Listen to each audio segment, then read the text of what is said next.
അസ്സലാമു അലൈക്കും വറഹ്മത്തുള്ളാഹി വബറകാതുഹു. ബിസ്മില്ലാഹി വൽഹംദുലില്ലാഹ്. ഇത് നമ്മൾ പറയാൻ പോകുന്നത് നിസ്കാരത്തിൽ രണ്ട് തരത്തിലുള്ള സുന്നത്തുകളുണ്ട്. എന്താണ് രണ്ട് തരത്തിലുള്ള സുന്നത്തുകൾ?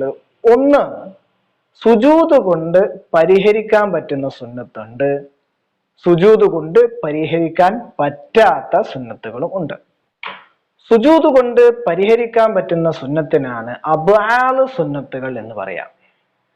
അപ്പൊ സുജൂദ് കൊണ്ട് പരിഹരിക്കാൻ പറ്റാത്ത സുന്നത്തുകൾ ഹൈആത്ത് സുന്നത്തുകൾ എന്നും പറയും. ഏതൊക്കെയാണ് സുജൂദ് കൊണ്ട് പരിഹരിക്കാൻ പറ്റുന്ന സുന്നത്തുകൾ? അതിൽ ഒന്നാമത്തെ അത്തഹിയാത്ത്. ഒന്നാമത്തെ അത്തഹിയാത്തിന്റെ ശേഷം നബി സല്ലല്ലാഹു അലൈഹി വസല്ലമയുടെ മേലിൽ സ്വലാത്ത് ചൊല്ലുക.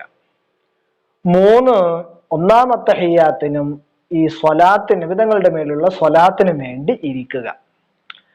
നാലാമതായിട്ട് പറയുന്നത് സാധാരണയായിട്ടുള്ള കുനൂത്ത്.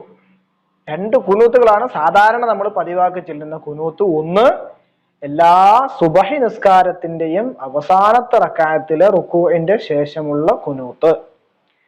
രണ്ടാമത്തെ കുനൂത്ത് റമദാൻ മാസത്തിലെ രണ്ടാം പകുതിക്ക് ശേഷമുള്ള വിത്റിന്റെ അവസാനത്തെ റക്അത്തിലുള്ള കുനൂത്ത്. ഇതല്ലാതെയും കുനൂത്തുകളുണ്ട്.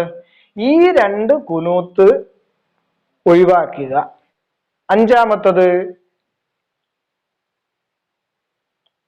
കുനൂത്തിന്റെ ശേഷം നബി സല്ലല്ലാഹു അലൈഹി വസല്ലമയുടെയും കുടുംബത്തിന്റെയും മേലിൽ സ്വലാത്ത് ചൊല്ലുക.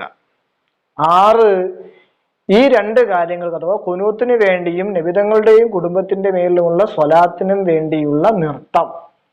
ഏഴാമതായിട്ട് പറയുന്നത് അവസാനത്തെ അത്തഹിയാത്തിന്റെ ശേഷം നബി സല്ലല്ലാഹു അലൈഹി വസല്ലമയുടെ കുടുംബത്തിന്റെ മേലിൽ സ്വലാത്ത് ചൊല്ലുക. ഇത്രയുമാണ് സുജൂദ് കൊണ്ട് പരിഹരിക്കപ്പെടുന്ന അബ്ആദ് സുന്നത്തുകൾ. ഇതല്ലാത്ത എല്ലാ സുന്നത്തുകളും അത് ഹൈആത്ത് സുന്നത്തുകളായിട്ടാണ് പരിഗണിക്കപ്പെടുന്നത്. ഇത് രണ്ടും തമ്മിലുള്ള വ്യത്യാസം, അബ്ആദ് സുന്നത്തുകൾ അത് സുജൂദ് ചെയ്യൽ കൊണ്ട് അത് പരിഹരിക്കപ്പെടുന്നതാണ്.